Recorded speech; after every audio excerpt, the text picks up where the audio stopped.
the era of the British Empire saw English being spread throughout Asia and Africa due to English colonies. They weren't, for the most part, going to learn the local languages, so they simply had the locals learn English. Then, the American era began after World War II and they sort of reinforced that. During Cold War, Russian side of the Iron Curtain used Russian as an international language, not by choice. But since the fall of the Soviet Union, young people in most of the Eastern Bloc countries embraced English, because it was dominating the media and gave business opportunities. Once upon a time the United Kingdom had an empire of colonies across the whole world and taught people English there. That made English already a much more global language than any other. Other countries also had colonies, but not across such a global territory. For instance, almost all of South America speaks Spanish, minus Brazil. But that's because Spanish colonies were heavily concentrated in that part of the world. They did not have that global influence. And then in the 20th century we had radio and movies and television and music and ways to share all that around the world. And American culture and British culture became very popular. And so people got hooked on English. Both because they had an easy-ish way to learn it and to better enjoy this media. So that's where we are now. Greater than once upon a time the United Kingdom. Without any prior knowledge, this sounds like such a magical beginning to a story. As everyone has said, empire. But more than that, it's a universal language now. Majority of the world can either speak it or at least understand it.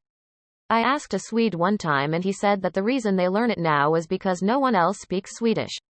Everyone speaks English. If they don't learn English, they can talk to other Swedish people and that's about it. Traveling to Northern European countries is always weird because of this. I like languages and want to at least try to speak little bits of the local language, but nearly everyone knows English, so it feels at times like a ridiculous thing to try and speak bad Dutch or bad Swedish. Also add the advantage of having an alphabet-based language in the world of computers. It would be physically impossible to have a Chinese keyboard consisting of all the Chinese characters, so their input has to be in an alphabet-based system. Usually I've seen QWERTY keyboards there. If you add in the printing press, which the Chinese had something similar to before Europeans but couldn't take advantage of, then I think you can stretch that idea even further. According to my mother, in the 50s in Italy the international diplomatic language was French, not English, and that's what she studied in school. What changed from that time frame is NATO and the construction of a global market that trade in US dollars. The softer counterparts to these military and economic developments are the establishment of Hollywood and English as everyone's culture and language. German here. My grandparents on my mother's side were from some kind of noble family. My grandfather also worked in the embassy in Brussels during the early Republic. They were strongly opposed against me learning English as a first foreign language in school instead of French. To them, it was an ugly language, spoken only by lower class. I remember them even writing letters to faraway family in French. Strange times. Is all computer software coding done in English? For example, can you code in Arabic or a non-Western alphabet for that matter? There are no major computer languages that use anything but English, but a few do exist. English quickly became the third language. It was easier to learn English to communicate with people who speak another language rather than learn separate languages for all the different groups you might want to communicate with. Group 1 speaks language 1 and English. Group 2 speaks language 2 and English. Group 3 speaks language 3 and English. Groups 1, 2 and 3 can communicate by learning one other language, English, rather than two. Now multiply. English is the third most spoken first language globally. But English is the *** most popular * second language in the world. Latin was once the de facto world language of Europe and the Middle East, under the Roman Empire, and even after its fall.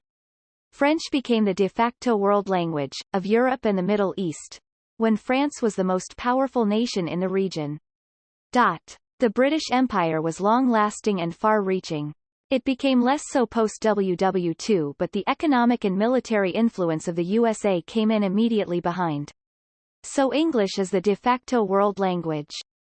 Wasn't Greek the lingua franca in the Roman Empire? Some languages have come to dominate fields at different times in history. Old Greek is still the language of botany and to some degree pharma. Latin for biology. German the language of chemistry and French and Italian that of food and music.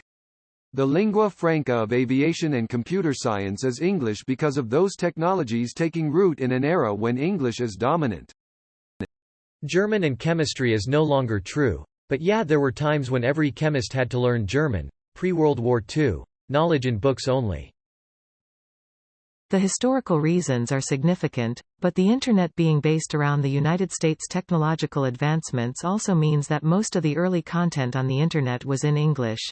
This stayed for a while until it was eventually opened up, and since there were English language resources already, most people opted to go for English due to the nature of communication on the Internet. I think you overestimate how English the Internet is. Sure, international communities are overwhelmingly using English, but you can easily use the Internet without speaking any English. Because England and the United States have been the two most powerful imperialist nations in the planet for the last 150 years, creating the global market that most countries operate within. And since English is the language of the two nations most responsible for establishing these markets and forcing other nations into them, English became the international language of business. It is, in fact not the worldwide language of communication, but it is the de facto language of the business world, which is the area in which most nations interact with each other. Since English was the dominant language when the Internet became a thing, I'd argue it is the worldwide language of communication now, and it'll probably stay that way until something massive happens. https://singularity-hub.com/2021/0one/17/China-wants-to-be-the-worlds-I-super-power-does-it-closing parenthesis that makes communication more convenient in a different language. First the British, then Americans have dominated international trade for centuries. If you wanted to do business with either, it greatly helps if you learn to speak English. That is how English became the language of international business. Before that it was the Dutch who were doing trade, finance. They basically invented the stock market. But they actually did a lot of their business and trade in English, so they were just reinforcing it as well.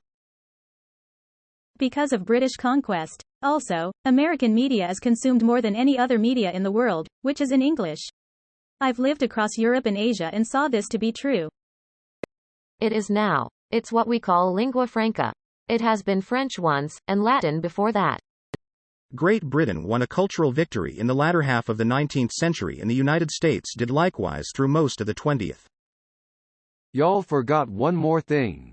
Every single communication breakthrough, all the way up to the Internet, was invented in English-speaking countries. Edit. The company that turned the invention into a mass-market product are all in English-speaking countries. I mean, radio arguably came from Italy. Magnetic tape came out of Germany. Communication satellites in the Soviet Union. Certainly English-speaking countries contributed a lot to communications technology, but far from every single breakthrough. Edit.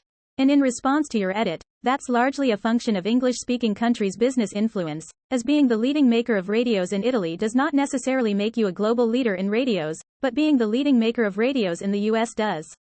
Even so, Nokia is Finnish, and when cell phones started to become ubiquitous they were the dominant maker of phones. Like many things in global geopolitics, the fault of the British. Also, English happens to be really simple to learn as a second language. Native English speaker here. This is the first time in my life I've heard that English is easy to learn. The people I've interacted with that learned as a second language have always said it's horrible to learn. I do speak conversational Spanish, but I absolutely struggle with the gendering of nouns. It's such a strange idea to me. How the fuck am I supposed to know that a library is feminine? Lol. I imagine it is because England literally ruled most of the entire world for over 400 years. It became the lingua franca of trade because it was important to be able to communicate with local British outposts because they were the ones that had naval stations, anti-piracy efforts and early sea rescue operations covering the lion's share of the globe. Fluency in English and a good wireless set could literally save your life from Cuzco to Calcutta. Also, even when the British were the primary world maritime power, for about a century the US was also somewhere in the top 5. Once the roles flipped, the British Empire devolved and the U.S. Navy ruled supreme and was pretty much everywhere. English fluency kept on being useful, so it kept on being used. British when they were out conquering, but in modern times, America. IIRC English speakers accounts for like 12% of the world's language. Large geopolitical sphere of influence.